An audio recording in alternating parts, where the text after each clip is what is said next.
ओम नमः शिवाय। हेलो दोस्तों, आज के वीडियो में बताऊंगा शरद पूर्णिमा पर व्रत कथा। माँ लक्ष्मी की बनी रहेगी असीम कृपा। जाने संपूर्ण व्रत कथा। इन सारी बातों को जानने के लिए मेरे साथ वीडियो के अंत तक बने रहें।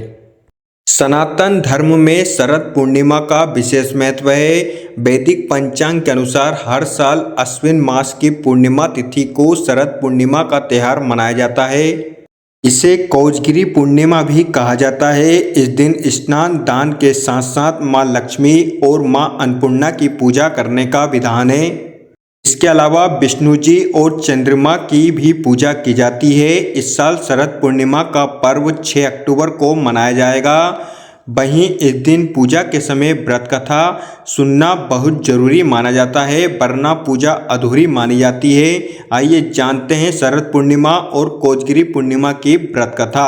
अब तक आपने चैनल को सब्सक्राइब नहीं किया हो तो सब्सक्राइब कर लीजिए और बेल आइकन के बटन को दबाना ना भूलें। चलिए वीडियो स्टार्ट करते हैं। इस समय रखें चंद्रमा के नीचे खीर। पंचांग के अनुसार 6 अक्टूबर को रात 10:38 से लेकर रात 12:08 तक लाभ उन्नति मुहूर्त रहने वाला है। लेकिन इस बीच रात 10:53 पर भद्रा भी रहेगा। इसलिए आप भद्रा काल से बचते हुए उन्नति मुहूर्त में किसी भी समय खीर रख सकते हैं। शरद पूर्णिमा तिथि 2025।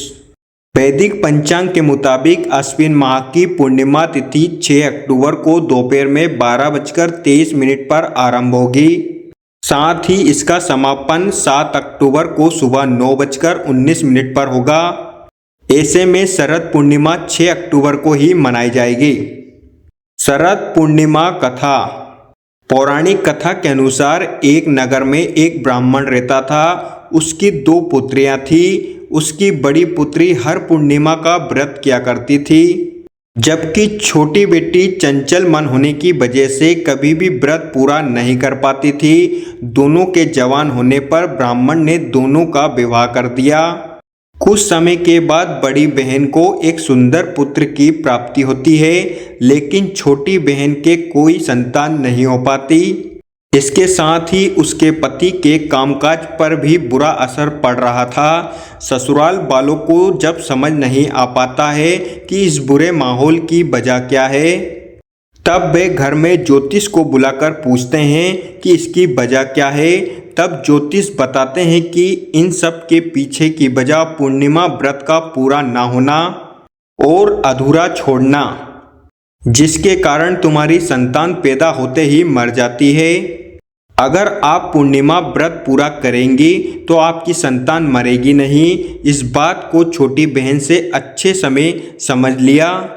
ऐसे में उसने पूर्णिमा का व्रत किया, लेकिन अगली बार भी जब उससे संतान हुई थी तो उसकी मृत्यु हो गई।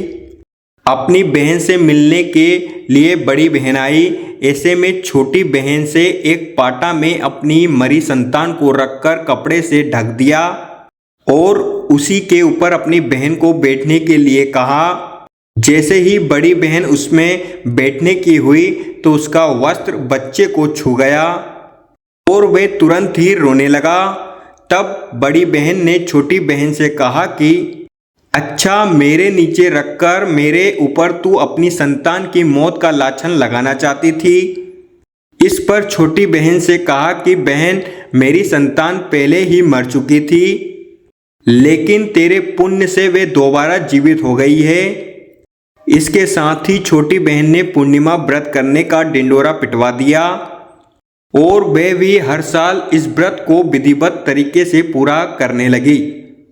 इतनी रेबा ये कथा समाप्त होती है। अगर आपको वीडियो अच्छी लगी हो तो like share comments and subscribe करना ना भूलें। Thank you so much. अल्लाह हाफिज़।